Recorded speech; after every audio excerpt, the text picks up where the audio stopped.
Alhamdulillah, salatu wassalamu ala rasulillah, la hawla wa la quwwata illa billah wa ba'd. Ada pertanyaan?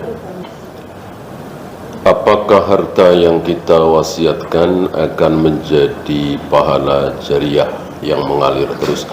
Tergantung diwasiatkan kemana. Kan terserah kita kan? Terserah si fulan kan? Kalau untuk pembangunan masjid ya jelas. Untuk pembangunan pesantren ya terus mengalir terus pahalanya. Tapi bisa juga kan seseorang berwasiat, nanti berikan 10 juta kalau aku meninggal untuk makan-makan orang-orang di sini yang miskin ini misalnya ya. Ya tentu makan sekali.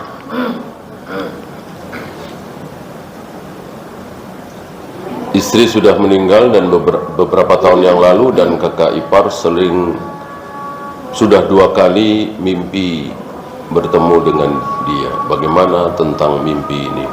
Tergantung isinya apa. Karena kadang-kadang kita mimpi dan kita sedang dibohongi oleh setan. Dia kan? Sedang dibohongi oleh setan. Masih ingat ada berapa mimpi? Ada 3 ya kan? Kan tidak semuanya baik. Yang baik malah cuma 1 ya kan? Yang 2 kan buruk. Hadisun nafsi ini kan tidak baik karena memang bayangan kita. Apalagi tahwifus syaitan, dari syaitan ya jelas buruk. Maka mimpi itu harus ditimbang dengan dalil. Kalau berbeda dengan dalil, wajib kita tolak. Walaupun di dalam mimpi kita betul-betul merasa sedang melihat Rasulullah SAW, harus ditimbang dengan dalil. Ketika ditanya, yakin itu Rasulullah? Gimana fisiknya? Hitam, orangnya hitam. Wah, kumisnya tebal, sehingga nggak ada. Ya wajib katakan setan itu. Setan dibohongi oleh setan. Walaupun dia merasa itu bertemu dengan Rasulullah SAW. Harus ditimbang dengan dalil. Dalil banyak sekali di kitab-kitab Syama'il ya kan. Bagaimana kulit beliau, hidung beliau, jenggot beliau dan seterusnya. Kapan kita boleh menulis wasiat? Segera mungkin, karena kita tidak tahu matinya kapan ya kan. Ntar aja, tua-tuaan nggak bisa, kan bisa saja muda mati ya kan. Bahkan Ibnu Umar setiap kali tidur selalu ada wasiat di bawah bantalku, merasa bahwa ajal itu dekat. Maka jika kita nanti mati dan kita ingin istri kita begini, anak kita begini, harta kita dikasih si fulan, ya tulis, letakkan di mana tempat yang bisa mudah diketahui oleh keluarga kita. Ayah ibu sudah meninggal, kami 4 bersaudara perempuan semua. Apakah harta untuk kami berempat atau ada ahli waris lain? Ada, karena kan perempuan semua. Kalau perempuan semua maka saudara dapat. Saudara siapa? Saudara mayat. Ya, tentu ayah apa ibu satu-satu ya kan. Karena harta itu warisan kan harta. Harta ini milik siapa? Milik ayah apa milik ibu? Karena dalam Islam tidak ada istilah harta gono gini. Artinya harta mereka berdua, harta ayah ibu, enggak. Harta ayah, harta ibu. Rumah ini milik siapa? Lihat suratnya. Mobil ini milik siapa? Lihat suratnya. Kalau milik ibu, yang dapat saudara ibu. Anak tadi ya, karena 4 kan lebih dari 1. Ya, 2 ke atas, perempuan semua dapat 2/3 ya kan. Nggak boleh lebih, cukup 2/3.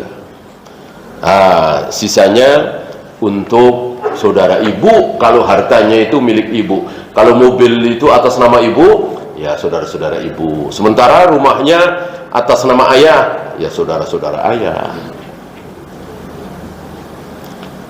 Jadi kesimpulannya, anak perempuan tidak menghijab saudara.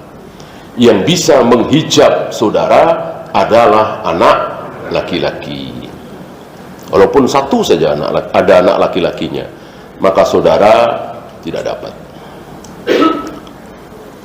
Apakah nama Alqamah itu benar nama? Tentang nama sahabat ada beberapa riwayat.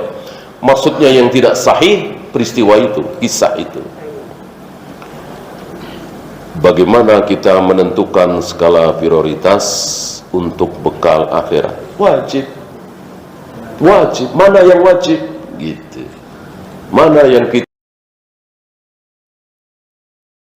yang kita prioritaskan? Tentu sholat 5 waktu. Puasa kan banyak macamnya. Yang kita prioritaskan apa? Ya tentu puasa Ramadan, dan begitu seterusnya. Maka mengetahui mana yang wajib adalah wajib. Bagaimana dengan kisah nenek buta Yahudi yang sering disuapi oleh Nabi SAW, padahal dia sering mencaci maki Nabi? Ini qala wakila, ya, dan secara isi sangat bertentangan dengan kaidah ayat dan hadis. Tidak ada kisah seperti ini.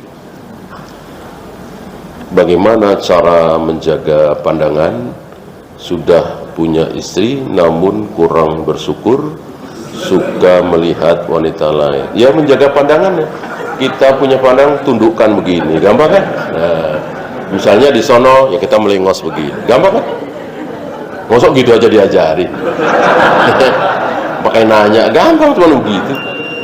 Masalahnya mau apa tidak, gitu kan? Ini disuruh begitu nggak mau, nengok lagi, ya. Udah nunduk aja. Kenapa banyak firqah-firqah sesat sering membenci Ibnu Taimiyah? Fitnah, nggak usah Ibnu Taimiyah. Hari ini ada orang baik, ada orang nggak neko-neko, ada orang jujur, tapi dicaci maki, dicela. Karena apa? Karena berita buruk, beritanya nggak benar. Ya, kalau dulu kan kalau baca berita atau nonton berita ya di stasiun TV, radio yang kalau dia bohong resikonya besar. Sekarang kan tidak. Saya bisa bikin berita bohong dari kamar saya, antum juga bisa. Resikonya kecil. Nah, gara-gara itu, ya, gara-gara itu. Di samping itu kita senang membaca berita yang sesuai dengan keinginan kita, walaupun itu nggak benar, tapi menarik nih, gitu. Walaupun nggak benar, ya, di stasiun-stasiun TV nggak ada. Yang namanya stasiun TV dan radio dan sebagainya, kalau bohong kan berisiko, kalau nggak benar kan berisiko. Tapi di medsos tidak berisiko atau risikonya kecil sekali. Maka kalau antum sudah nggak dengar berita-berita di televisi, radio dan itu bagus, medsos juga jangan dengar gitu, ya. Udah tutup semua, nggak ada manfaatnya kan. Cari ilmu saja. Ini di televisi, radio nggak mau dengar, tapi medsos dengar, ya. Malah apa istilahnya, turun derajatnya. Kalau televisi stasiun yang mainstream itu kan yang memang bertanggung jawab, artinya berisiko kalau bohong kan. Ini kan nggak berisiko gitu. Maka kalau antum memang nggak mau lagi berita-berita seperti itu, ya jangan semuanya. Jadi nggak tahu semua gitu, nggak masalah. Yang penting antum tahu mana yang wajib, mana yang tidak, mana darah haid, mana darah istihadah, yang penting tahu. Bagaimana kita bisa mengetahui manhaj dan pemikiran para sahabat dalam memahami sifat-sifat Allah?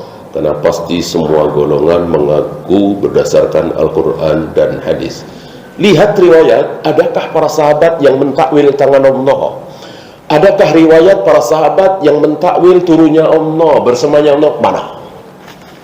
Mana? Seluruh sahabat diam.